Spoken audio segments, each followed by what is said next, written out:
Hey guys, Demetrius Flowers, and today is day 34 of the personal growth video blog. And I had a quick question. It's one that I've asked in the past, but I was just wondering, are we truly willing to sacrifice who we are for who we want to become? And the reason I asked that is, and I'll tell it in a quick story, is that a few days ago in my office building, I get on the elevator leaving work, and a few floors down below me, there's a group of about 5 individuals who, when the doors open, you know how you can tell somebody's talking about something, and I guess it kind of caught them by surprise that the elevator had stopped and the doors had opened, and they kind of looked over their shoulders real quickly and saw that they don't know me, I don't know them, and proceeded to get on the elevator. And while on the elevator heading down to the bottom floor, I guess felt comfortable enough to continue with their discussion. And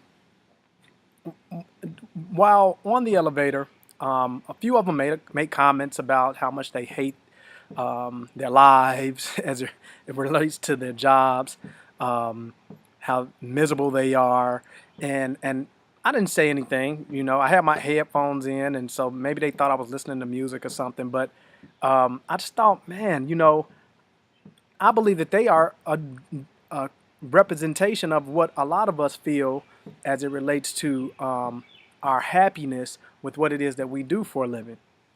And so, fast forward to today, I run into one of the guys coming out of the gym.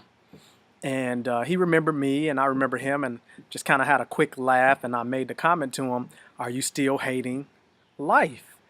And he goes, "Man, it's a job, and I guess I should just be happy having a job. But no, man, it's not something that I particularly want to, retire doing. But it's a job. It pays the bills, and so I'm not going to complain." And I thought to myself, if we really stop and think about that statement, or even making that statement to ourselves, for many of us, whatever you're doing at work, you'll be doing for probably the next 20, 25, 30 years. And some of us beyond that. And when he said that to me, I walked away and I thought to myself, man, and even just talking about it now, that's extremely depressing. To be in a mind state of, yes, I'm very unhappy with what I do, what I'm doing for a living. And this is just it. It's unbelievable to me because that can't be life, you know? And so I just always wonder, if there are so many of us out here, it's no doubt it is, that either feel like you are unhappy with what you do for a living, or feel like your job cannot compensate you for what you're worth, which ultimately leads to you being unhappy because we go to work to trade hours for dollars, and if you're not being compensated for what you think you're worth, then ultimately you're not able to live the life you desire. And so it's just I'm constantly wondering about how is it that so many of us, and this is a young guy I'm talking to, have gotten to the point that we've just thrown in the towel on life, and now we are just accepting what life is giving us instead of going out and making our lives what we desire for them to be. And I believe that a lot of it is environmental. I've spoken to so many people who have no problem telling you that they're unhappy doing what they're doing, but that's like a universal comment, Well, I'm just happy that I have a job, and I'm not making light of that in any way, shape, form, or fashion.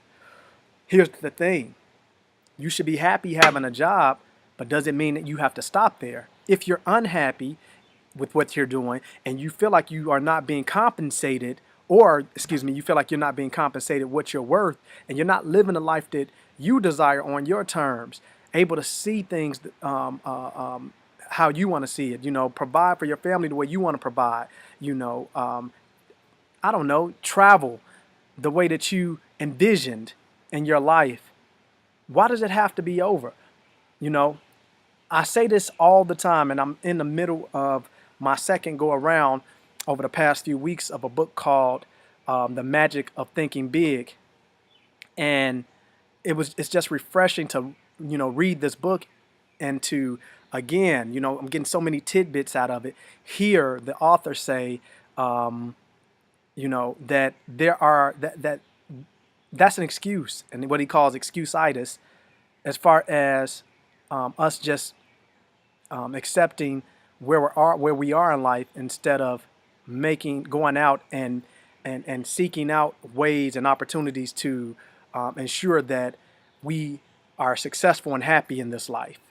And I just really believe that there are so many opportunities out here for us to do other things outside of what we do at work to get ahead, that there's no need for us to go the next 20 years unhappy with our lives, or feeling as though it's a job and it allows me to pay the bills and get by. Here's my point. I want to encourage everyone that sees this to, seek out opportunities, seek out ways to be successful, to be able to live your life on your terms, to be able to, at the end of this life, be happy with the effort that you gave to be extremely successful, leave an amazing legacy for your kids, and to not leave out of here depressed or in that mind state that you did something for 20, 30, 40 years that you hated, and that was it. That was your life. I just don't believe that that's what the Creator has for us, intended for our lives. And I believe that if we press and are willing to sacrifice who we are for who we can become, then all things are possible as it relates to our success and happiness.